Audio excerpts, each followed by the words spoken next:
할렐루야. 말씀으로 시작하는 하루 23번째 시간입니다. 오늘 함께 보실 말씀은 창세기 1장 3절의 말씀입니다. 제가 봉독해 올리겠습니다.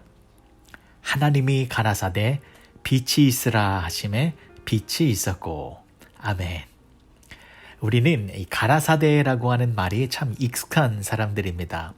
하나님이 가라사대, 예수님이 가라사대, 이 가라사대라고 하는 말을 참 많이 들으면서 신앙생활을 해왔는데, 하지만 가라사대의 능력에 대해서 알고 계시는 분들은 많지 않은 것 같습니다. 가라사대는 히브리어로 아마르입니다. 헬라어로는 레마라는 단어가 쓰여졌고요.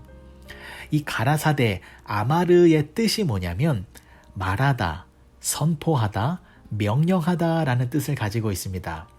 이것은 우리가 잘 알고 있는 부분입니다. 그런데 조금 더 깊은 의미가 있습니다. 이 아마르의 뜻에는 생산해내다, 눈에 보이게 되다, 확실하게 되다라는 뜻이 있습니다.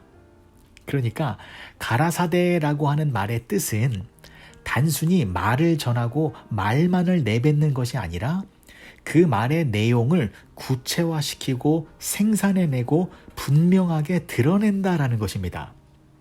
그래서 하나님의 가라사대라고 하는 이 말의 뜻이 뭐냐면 말로만 끝나는 것이 아니라 말씀하신 그것대로 눈에 보이는 결과와 실체를 분명하게 나타내신다라는 뜻인 것입니다. 그래서 오늘 본문의 말씀을 다시 보시면 하나님의 가라사대 빛이 있으라 하시니 빛이 있었고, 하나님께서 가라사대로 말씀하셨기 때문에 빛이 생긴 것입니다. 천지창조의 이야기를 계속 읽어보십시오. 하나님께서 어떠한 방법으로 만물을 지으셨습니까? 가라사대의 말씀으로 상천하지를 창조하셨습니다. 하나님의 가라사대, 물 가운데 궁창이 있어 물과 물로 나뉘라 하시고, 하나님이 가라사대 천하의 물이 한 곳으로 모이고 묻이 드러나라 하시니 그대로 되니라. 하나님이 가라사대 땅은 풀과 씨 맺는 채소와 각기 종류대로 씨 가진 열매 맺는 나무를 내라 하시니 그대로 돼요. 하나님께서 가라사대로 말씀하시니까 그 말씀 그대로 정확하게 성취가 되어진 것입니다. 가라사대의 말씀은 능력의 말씀입니다. 오늘부터 성경을 보실 때에 가라사대를 살펴보십시오. 가라사대가 붙여져 있는 말씀은 그 말씀대로 다 이루어진 것을 확인하실 수 있을 겁니다. 하나님께서는 저와 여러분들에게 축복을 해주실 때에 가라사대의 말씀으로 축복을 해주십니다. 그것은 말로만 그치는 축복이 아니라 실제 우리 현실 속에서 경험할 수 있는 실제로 이루어지는 은혜와 축복을 주시겠다라는 것입니다. 가라사대의 능력으로 우리를 축복해 주시는 하나님께 항상 감사의 찬송을 올려드리시기 바랍니다. 그리고 감사한 것은 이 가라사대의 능력을 우리들에게도 주셨습니다. 저와 여러분들도 이 가라사대의 놀라운 능력을 활용할 수가 있다는 것입니다. 예수님께서 그 방법을 알려주셨습니다. 요한복음 16장 24절의 말씀을 보시면 지금까지는 너희가 내 이름으로 아무것도 구하지 아니하였으나 구하라. 그리하면 받으리니 너의 기쁨이 충만하리라.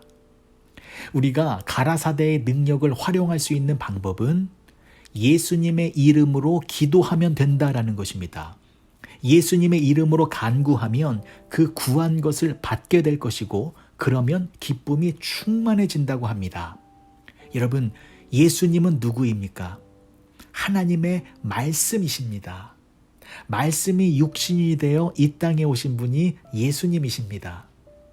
그래서 예수님이 하나님의 말씀인 아마르인 것이고 가라사대인 것입니다.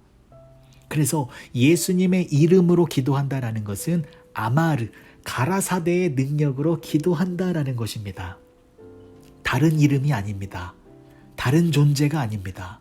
오직 예수 그리스도의 이름으로 기도하면 가라사대의 능력으로 말미암아 그 기도 내용이 우리 삶 가운데에 반드시 이루어진다라는 것입니다.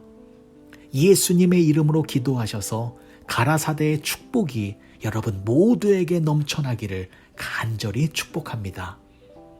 그리고 예수님의 이름으로 기도하라라는 것은 아마르, 즉 하나님의 말씀을 부여잡고 기도하라라는 것입니다. 말씀을 부여잡고 그 말씀을 토대로 기도하면 그 말씀의 내용이 현실 속에서 구체적으로 발생되고 드러나고 성취되어진다라는 것입니다.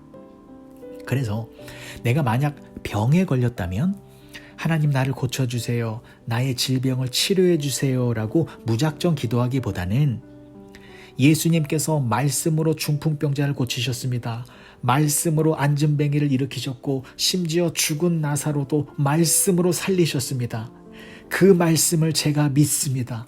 말씀을 붙들고 기도하오니 그 말씀의 내용이 나에게도 적용이 되어 나의 연약함을 고치시고 나를 회복시켜 주시옵소서. 이렇게 기도해야 된다는 것입니다. 그러면 말씀의 능력, 가라사대의 능력으로 말미암아 실제로 우리 삶 속에 놀라운 변화가 일어나게 된다는 것입니다.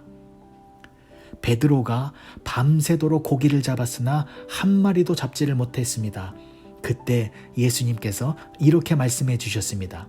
누가복음 5장 4절의 말씀입니다. 시몬에게 이르시되, 가라사대입니다. 시몬에게 이르시되 깊은 데로 가서 그물을 내려 고기를 잡으라. 여기서 이르시되는 헬라어로 레마입니다. 아마르와 동일한 단어입니다.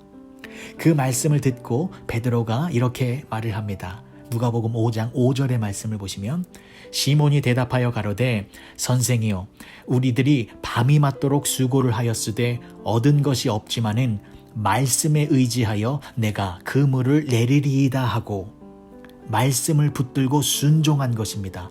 그랬더니 어떻게 되었습니까? 6절의 말씀을 보시면 그리한즉 고기를 애운 것이 심히 많아 그물이 찢어지는지라. 기적이 일어났습니다. 베드로가 말씀에 순종했더니 기적이 일어난 것입니다. 그러나 여기서 중요한 것은 기적이 일어난 것이 중요한 것이 아니라 예수께서 가라사대 깊은 데 그물을 내려 고기를 잡으라 라고 말씀하신 그 가라사대의 능력이 여기에서도 현실로 이루어졌다는 것입니다. 사랑하는 윌튼교회 성도 여러분, 가라사대의 말씀은 능력의 말씀입니다. 오늘 기도하실 때에 가라사대의 능력을 가지고 기도해 보시기 바랍니다. 가라사대는 하나님의 말씀입니다. 하나님의 말씀은 곧 예수 그리스도이십니다. 예수님을 마음에 품고 예수님을 의지해서 믿음으로 기도하면 가라사대의 능력으로 말미암아 그 기도의 내용이 밖으로 터져나와 우리의 현실 속에서 눈에 보이는 결과로 나타나게 될 것입니다. 하나님이 가라사대 빛이 있으라 하심에 빛이 생겼습니다. 가라사대의 능력으로 오늘 하루 승리하는 삶을 사시는 우리 모두가 되어지시길 주님의 이름으로 축원드립니다. 기도하시겠습니다. 좋으신 아버지 하나님, 은혜를 감사합니다. 가라사대의 능력으로 살기 원합니다. 가라사대는 말씀이신 예수님이십니다. 예수님을 늘 우리 마음의 중심에 두어서 예수님의 이름으로 기도하고 예수님의 말씀을 붙들고 기도하고 예수님의 능력을 의지하며 나아가는 우리 모두가 되게 하여 주시옵소서. 그리하여 가라사대의 능력으로 이 험한 세상 넉넉히 이기며 살아가는 복된 윌튼교회 성도님들이 되게 하여 주시옵소서. 예수님의 이름으로 기도합니다. 아멘.